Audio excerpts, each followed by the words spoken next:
Hello guys, and welcome back to another cold episode. On today's episode, as you can tell by the title and the thumbnail, we are going to be talking about Despia going second. So this is a deck list that is specifically designed to go second, just because I think right now in the current meta, the Despia boards are so incredibly weak that a lot of decks can play through them very easily, and they can be stopped incredibly easily as well. Now, granted, when we get Branded Fusion, oftentimes that will be like an Ash target, but you can still tend to play and set up other things even without the Branded Fusion, or you can bait things out with a myriad of different things. But at the moment, sometimes you just get Ash and and the turn ends, or like you're setting up like a Masquerade or a Queritus or something like that, and it's not really that strong. So instead I decided, hey, why not try and break boards? Now that we have Guardian Chimera, it could potentially work. So yeah, let's just do the quick card by card. Starting with the Despia stuff, we're running 2 Tragedy, 2 Aluber, 1 Dramaturg, 1 Ad Libitum, triple Opening, double Branded in red, and 1 Theater. The reason that we are playing less copies of Aluber and more copies of Branded Opening is because of Lava Golem. I do want to have a Lava Golem in here, and that does take up your normal, so instead we're running the triple Branded. Yeah, that's basically the only reason. We also cut down on Tragedies and Dramaturgs for more, basically Fallen Volbaz. We are running a few Fallen Volbaz cards, notably the Ecclesia, just one of it, as well as the 2 Fallen Volbaz. Ecclesia is really good going second, because she can just special summon herself and then go into Albaz to threaten that Super Poly, which forces out some sort of interaction. All in all, though, I do really like the Fallen Volbaz. It works very well, and more importantly, it can go into the Titaniclad as well as the Albion, and just kind of like Super Poly away the opponent's board. Very cool. We are also running the Edge Imp engine. I just think it's absolutely crazy and really good to bait out interaction as well, because the Frifer Patchwork gets you so much advantage grabbing the polymerization as well as the Edge Imp Chain that it's just very valuable. And I believe that's it for like engine cards. The rest are centered around board breaking or adding a little bit more consistency. So we have the 2 Gammas that are currently available. Don't know why this isn't at 3, but sure. This card is just kind of the best light hand trap that happens to also stop turns, which is literally only this one. It can just kind of win you games by itself because a lot of people don't really have outs to this. Not many people are playing like Cross Out Designator for the Gamma, or playing like Called By doesn't work against it. Just like not really much works against the Gamma. So if they go like Helka Fibrax and they don't have a negate on their field, you just go Gamma, you end their turn. So, yeah, there's that. Same with Nibiru. If they are not able to get a negate out in 5 summons, this just kind of wipes their board. Or if they tend to overcommit, this can also wipe their board in some instances. So, yeah, those are just the 2 like turn-ending hand traps, along with, of course, Max C. Moving on, we are playing 2 Lava Golem. Realistically, I feel like I would rather trade out some of the things like the Gamma and the Nibiru for maybe more Kaijus, more Lava Golems, just because whenever I saw this card, it was so very nice. It means if my opponent goes for like a full combo or something along those lines, I can just go, whoop, goodbye combo. So yeah, very, very nice. It doesn't really synergize with the Despia stuff, which is why I didn't play it. Yeah, moving on, we are playing 1 Harpy's Feather Duster, 1 Foolish Burial, 2 Dark Ruler No More to just stop my opponent from doing things, 2 Super Polymerization, very similarly, and probably the all-star of the deck, and the reason to play going second right now, evenly matched. Sure, you do get to skip your battle phase, but with tokens running around, and more specifically the Adventure Engine ending on a token, yeah, this just kind of wins games. Reason being, you just get rid of their entire field. They keep the token on their field, and that's it, because tokens can't be banished face down. Absolutely stellar. I am playing 44 cards. Realistically, I could probably cut this down by taking out some of the hand traps and the like, so if you want to do that, definitely go for it. As for the extra deck, we're playing a lot of Super Polymerization targets, notably Mudragon of the Swamp, Prank Kids Weather Washer. This is for specifically Prank Kids. Any 2 Prank Kids makes this, so you could just like Super Poly away something like a something like their Battle Butler, as well as one of their kids that's on field. You just super poly them away, and bada bing, you now have this guy. We are also playing the Starving Venom and the Dragostapelio as super poly targets. Next up, we have the Titanic Lad as well as the Albion for the Albaz, and those are the only targets, really. We have two Despia Aquaritus, two Masquerade Dragon. Realistically, this could be cut down to one, and we could play more super poly targets, but it's also not bad to have it at 2. We have 2 Guardian Chimera, absolutely the all-star of the deck. We have 1 Proskenion and 1 First Dark Lord. As for the last card, we are playing Underworld Goddess just because it is very good if you're able to get a whole bunch of monsters on your field to just go, yoink, my monster, now go to the grave. Here is Goddess. So yeah, that's going to be it for the list. Let's hop into the duels and see how this deck performs. Before we get on to the rest of the video, did you know that 70% of the people who watch my content aren't subscribed? If you end up liking the content, consider subscribing. You can always unsubscribe later if you end up not liking it. Anyway, let's get on to the rest of the video. Alright, so here we are in our first duel, and Dark Ruler Lava Golem and Fallen of Albaz. That's pretty Okay, interesting. We drew the Edgemp Chain, so there's that. I'm going to go for the Aluber. They're going to activate their Max C. I'm going to have to end up searching the Theater here, so there you go. And we're going to go for 1, 2, and 3 in order to get out the Guardian Chimera. Activate the Chimera effect, and we are going to get droplets. Okay, so that's fine. That does mean that most likely we are having we are going to be able to search up the Frightfur Patchwork as well as the Dramaturg. Now, the reason I go for the Dramaturg here is because with Frightfur Patchwork, what we can do is we can search out the polymerization as well as the Edgemp Chain in order for us to bring back the Dramaturg of Despia in order to basically go for the lethal here. Now, this is under Max C, so there is a potential that they draw a whole bunch of cards, but I still think with lethal damage here with the Titanic Lad and the Dramaturg, it should be worth it, right? So we're going to gain a whole bunch of attack thanks to the Titanic Lad, and we are going to bring back the Dramaturg. So this is lethal damage, not by much, but yeah, we're going to attack in, and Imperm causes it to not be lethal. So they're 800 damage. 800 damage, very close. My opponent goes for Lightning Storm. That's okay, because we do get to bring back the Guardian Chimera. They're going to go for the Magical Mallet and shuffle a card away, because of course, it's a Numeron. So, yeah, what a fair and balanced card. Dude, yeah, okay. Luckily, we still have the out to their Crusadia Avramax, so I'm not really all that worried. They're going to walk in, punch over our guy, and proceed to main phase 2. Now, we can't just fusion summon out special summon out the Fallen of Albaz during the end step thanks to Titanic Lad, since it was sent to the graveyard this turn. This allows us to shuffle away and go into Albion. Now, Albion, if you don't know what Albion says, it says, if this card is fusion summoned, you can fusion summon 1 level 8 or lower fusion monster from your extra deck by banishing fusion materials mentioned on it from your hand, field, or grave. So guess what we're going to do? We're going to make a...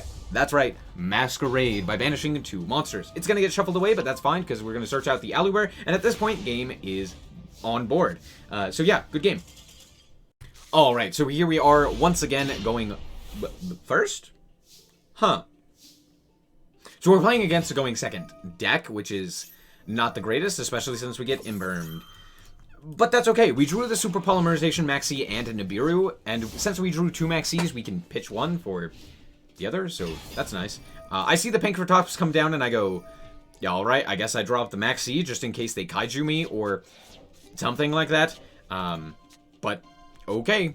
And then I see, quite frankly, some of the weirdest reveals I have seen. Eldritch, Zephyros, Cyber Dark Cannon, Electromagnetic Turtle, and Cyber Dark Horn, as well as Cyber Emergence. So obviously this is a Cyber deck, but what are these cards that are currently being played?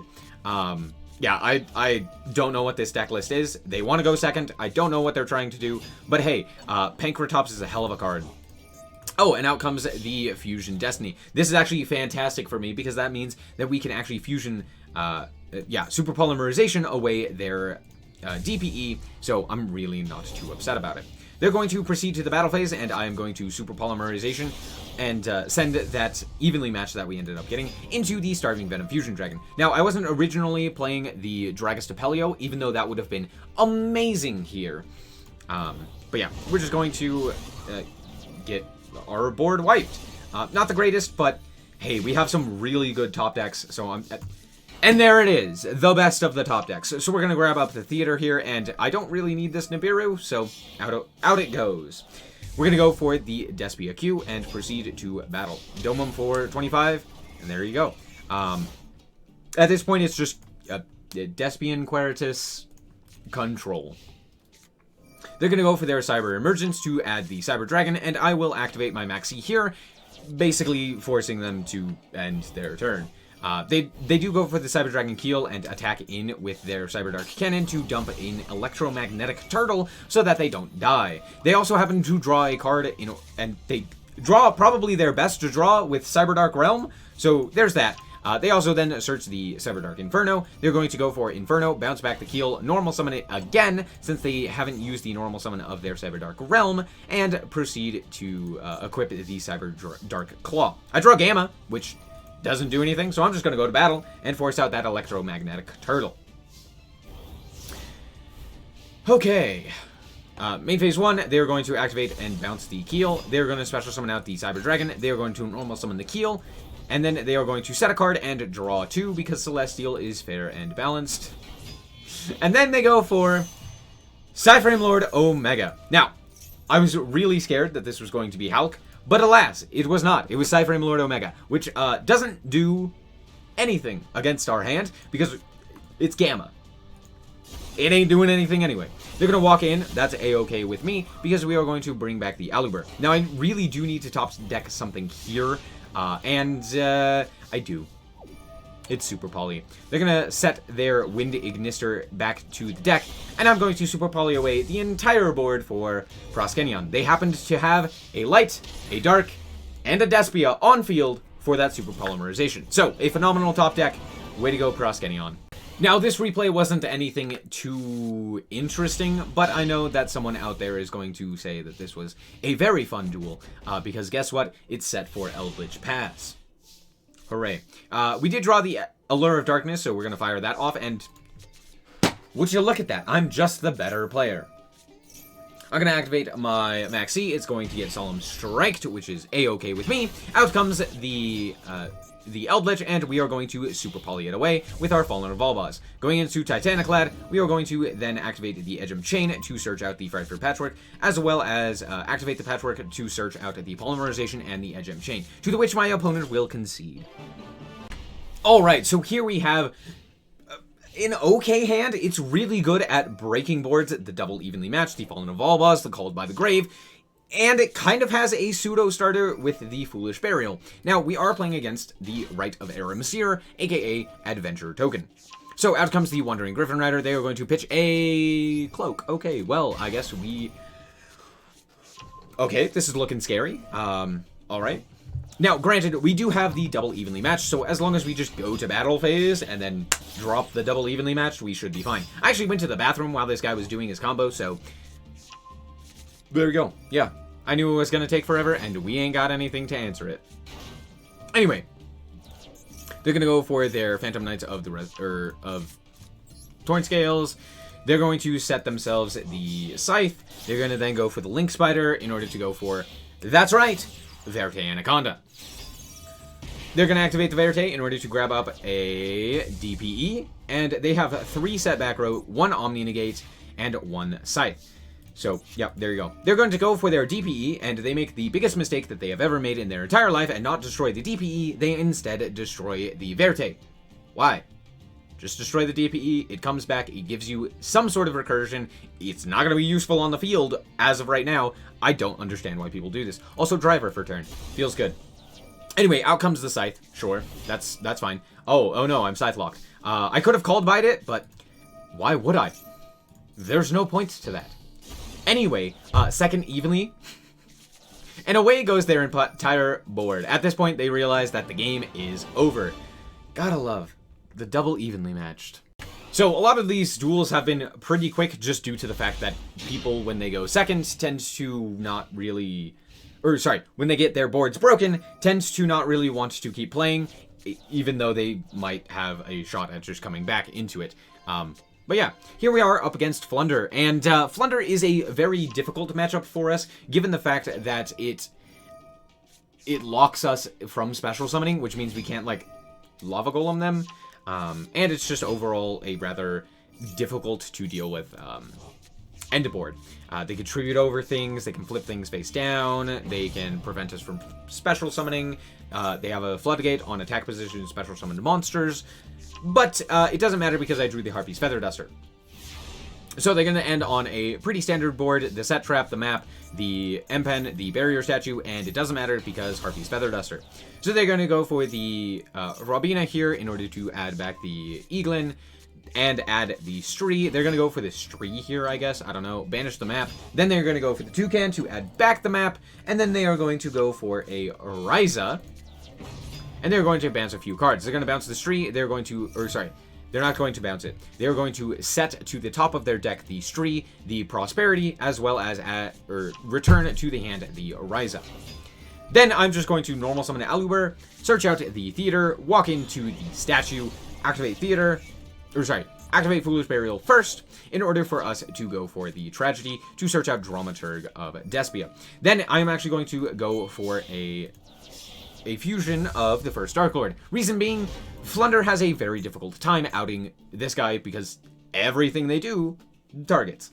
So if this guy's on the board, oh, also he's massive. So if this guy's on the board, I'm feeling pretty comfortable.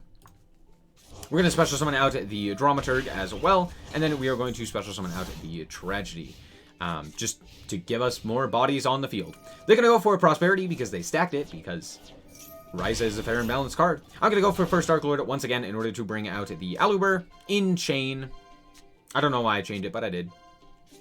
They're going to reveal Pot of Duality because they're really digging for one card, and one card in particular, that being the Unexplored Winds. That card specifically deals with the first Dark Lord. That's like their only out consistently to this card, so there's that. They reveal and grab Toucan. They're not much more. They're going to go for the map here. They're going to activate the map in order to banish the Unexplored Winds. So now they can just go Toucan in order to add it back, as well as search back their Stree. Then they're going to normal summon the Eaglin in chain, or as follow-up, bring back the Toucan, search out Simorg, Bird of Ancestry, which is a weird card, but it basically allows you to bounce 2 cards when it's tribute summoned in this deck. So they're going to bounce our 2 set cards because they can't target any of our monsters on field, and then they're going to flip all of our monsters face down. Oh no, heaven forbid. Anyway, I realize at this point that they are most likely going to be playing into, that is right, our Nibiru. So they're going to chain a whole bunch of things, and I'm going to just Nibiru them. Yeah, all of it goes away, and they don't have another normal summon, as you can see right here. It's kind of hard to see, but yeah. No more normal summons for you. Have a nice rocky boy. Away goes my my first Dark Lord, but that doesn't matter because I have a way to win right here. We're going to go for the Frightful Patchwork, which we drew off the top. And then we're going to go for the Polymerization. We're going to go into Guardian Chimera, which allows us to pop the field. And we're going to chain some things and special summon out a whole bunch of monsters. And at this point, I believe my opponent concedes after this chain resolves, realizing that, yeah, they can't really do anything. So there you go. Good job, Flu. Alright, so that's the list, and quite frankly, it's not the worst, but it's also not the greatest. I had about as much success with this build as I did with the regular Despia build, and I felt like I was also playing against weaker players, so that's not really saying much. I do think I need to refine it a little bit more, and I am planning on doing that today on my stream, so if you're watching this, check out my stream. It should be happening in a little bit, but all in all, I think the idea is pretty solid. I think I just need to work with the ratios. I really found that the hand traps, even like Nibiru and Gamma, ended up being pretty weak, and I'd rather have more Kaijus or very solid board breakers like Lightning Storm. So all in all, that's kind of where I am. All in all, though, the deck is pretty decent, and it's a good... I want to say it's good, but it's a different way to play it that a lot of people aren't expecting. So, yeah. I also just think hand traps are so incredibly bad right now. you kind of need board breakers. So that's why I decided to do this. You could also still go first with this board, or with this deck, if you so chose. You could set things like the super polymerization. You could still make your tax dragon and what have you. Yeah. Anyway, that's going to be it for this episode. I hope that you guys did indeed enjoy. If you did, a like is very much appreciated. And if you want to check out more content like this, as well as more Yu-Gi-Oh, then just be sure to subscribe. Anyway, thank you guys so much for watching, and remember to always stay frosty. Bye-bye.